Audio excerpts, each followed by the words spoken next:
everyone to today's video. So it's been a long time since I last streamed on YouTube, and I thought I'll be back streaming again, starting with the World Championship match going on right now. It was a very spontaneous decision, and so are my other decisions in life. And so the World Championship match is being played between the current world champion Ding Jiren and the youngest ever world championship challenger and the Indian superstar Gukesh Dommaraju. So let's get going. It was the sixth game of the match, and it felt like Ding would be pressing for a win in this game. But let's see how the game went. So Ding started with d4, knight f6, and bishop f4, and clearly in this match, seeing Ding's opening choices, it feels as if he's trying to avoid mainline opening theory, as he believes that Gukesh is much well prepared in the opening than him, and as he mentioned in his um, after game interviews that he started his preparation just 3 weeks before his match, and I don't know how much truth is there to it, but anyways, it clearly from his opening choices, it feels as if he's just trying to play a very original chess and trying to outplay Gukesh in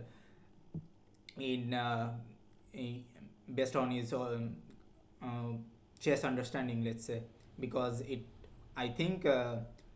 Understanding wise, Ling Ridden is much better than Gukesh, because he's a very experienced player, and let's say 4 years ago his peak was something like 2815 or 2820, and he used to be clearly better than Gukesh at that time if we compare with what he is right now. Anyways, d5 e3, and not a very interesting opening, to be honest, but after this situation, after 94 here, Ding made a very clever and classy move, that is knight fd2. Let's understand why he played this move. Let's say why not knight bd2. So after knight bd2, actually the point is after cd4, the black can just take on a3, and after ba3 the white pawn structure on the queen side is very bad. And also, let's say if after cd4 white takes on d6, takes, and this knight on d2 is not really doing a great job, I feel. Yes, it can read out to c5. I'm very bad with arrows, to be honest, but yeah, anyways, you get my point. But maybe the knight would be doing much better on c3. So Ding's point with knight 3 f3 was knight f d2 was after cd4. He can take with the knight here, and after queen a3, knight a3, de4, cd4. White clearly has a much better pawn structure. The black pawns on the e file are doubled, and this c6 pawn is really weak. And of course, when you see the pawn structure in the center, you can realize that the c8 bishop, which is the light squared bishop, is very bad. And white has very clear play against the c pawn, like rook c1 and rook c5 is coming, and then let's say king d2, doubling his rooks on the c file and putting pressure on the c6 pawn. And I think clearly white is playing for two results, and if I'm not mistaken, I think white can just press this game on, and I believe in any practical game white is going to win very easily. So a very classy move by knight d2 by Ding, and after e5, uh, Gukesh is trying to take advantage of the fact that white hasn't castled yet, and when your opponent hasn't castled, you should try to break the center as quickly as possible, since an uncastled king is a very short term weakness, and you should try to play with the energy of all your pieces. And after knight e4, d4, queen c5, queen g6, here let's say if white went castles, which is a blunder, Gukesh could have played a bishop h3, and after g3, which is forced, you can't save the mate on g2. After bishop f1, king f1, black is an exchange up. Still, I can't. I think white has some compensation because he has a pawn for the exchange, but and maybe knight c3 is going to come, and the e4 pawn will be weak, and he can play b3, rook c1, and put pressure on the c6 pawn again. But I feel that it is not really enough, because black can also read out his rook via d5 to h5 and put pressure on the on white's king side. And yeah, so after knight d2, queen g2, castles, you can see the files against black's king are opening up. And after queen f2, d e5, rook b8, knight c4, bishop e6, rook d2, queen f3, rook e1, protecting the e3 pawn and anticipating bishop into c4, since after black was threatening bishop into c4, and after bishop c4, queen c4, the e3 pawn would be hanging.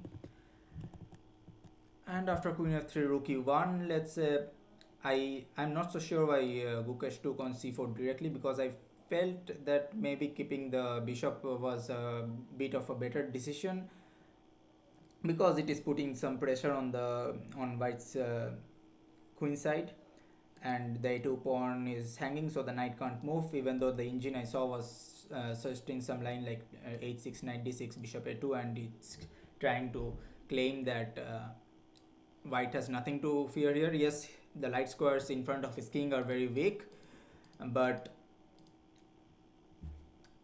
white's piece placement is such that black cannot take advantage of that fact. But anyways, Gukesh played bishop c4, queen c4, and after queen f5, queen c6, queen e5, queen d5. Here we get into the most interesting part of the game, and queen d6, queen g5, and I felt that Gukesh is going to just accept the draw offer. I mean, not a physical draw offer, but it's draw offer made over the board, so that um, by white repeating moves. Yeah, and usually in a world championship match, you should when you are playing with black, you are usually trying to play for a draw, and when you are playing with white, you are trying to press a bit. But surprisingly enough, after queen d5, Gukesh played queen h4, which is a slight inaccuracy, because the queen is not doing much on the h4 square, and if you compare the queens, white's queen on d5 is more centrally placed, and it's more flexible. So this is an important concept about queens, that the position of your queen should be flexible and safe. And clearly black's queen is doing not a great thing on h4, so I don't think Gukesh's decision of not accepting the draw offer was the silent draw offer was a good one. But anyways, after rook d1, g6, queen e5, rook e8, queen g3, I don't know what happens after queen g3, h3, and I think white's rooks are going to enter the 7th rank, and maybe it's still a draw, but I have to ask the engine a bit once. Yeah, it's still a draw, as the engine is saying, but anyways, after Gukesh, as he showed his intentions earlier, he was not trying to play for a draw, and he played queen h5, not exchanging queens, queen f4, queen f5, a3, and after queen b5, rook d4, rook d2, queen f3. Here we enter a very interesting position, and here I think white could have tried for a bit more. And the thing is, again, the position of the queens and also the position of the kings. So we can see the squares in front of black's king are slightly weak, and also the squares in front of white's king are weak, like b3, a2, c2, and also d3. But black's queen is not in a place to exploit these weaknesses, right? But white's queen, as I told earlier, is more flexible, and it's controlling more squares. So I felt that maybe queen g5 was a better try for white, and trying to maybe push h5, h4, h5 later on after rook d5, let's say. And maybe in the future he could also think about playing a c4. The queen is protecting the e3 pawn here, and I don't feel black's queen is doing much on f3. and it's hard to see how black can develop his rooks. And I feel even something like rook d7 and targeting the a7 pawn, or trying to um, trying to enter with both rooks on the seventh rank would have been a quite a decent idea for white. But anyways, as always in this match, I felt that Ding is just trying to take a draw in every game. Probably it's part of his strategy. He's trying to take the game into the tie breaks where he feels that he's clearly better than Gukesh. Of course, I feel that Ding 4 years ago is clearly better than Gukesh in in faster time controls. But as the scenery is right now, I don't feel that it's a easy question to answer, like who is better in faster time controls. Yeah, but Ding plays king c2, queen f4, e4, and Gukesh plays f5. And after h4, threatening something like h5 to break black's nice pawn structure from h7 to e4. After Gukesh plays e3, rook e2, rook e7, and here let's say uh, white does nothing, then black is already threatening to play king g7, king h6, king h5, and then putting pressure on the h4 pawn, and maybe even king g4, king f4 is coming. So I feel it's already a position where white should try to force a draw, kind of. And Ding did just that after king d3, rook e8, h5, g8, rook d5, and there was not much happening in this position. Rook d7, king z2, king g7, rook g2. Now a small question for the viewers: where would you go with your king here? If you told king h6, okay, you should calculate better. Rook f6, king h5, and rook g5 is a mate in two moves. But of course, Gukesh is the world championship challenger and one of the best players in the world, so he can see it very easily. So after king h8, they both decided to repeat moves. But yeah, that's what happened in this game. It was not a very eventful game, to be honest. It was played.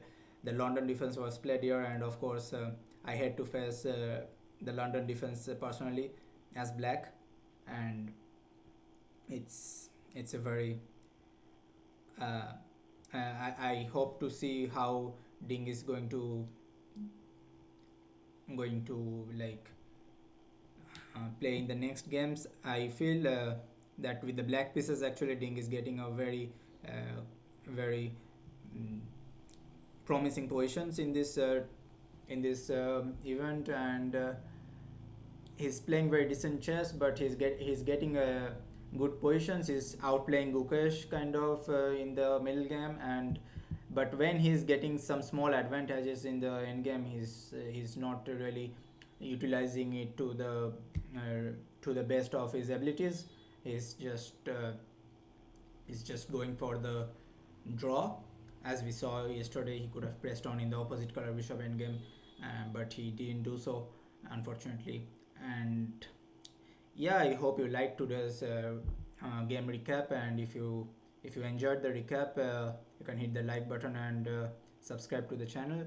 And um, yeah, have a nice day, evening, night, and yeah, goodbye everyone. Hare Krishna.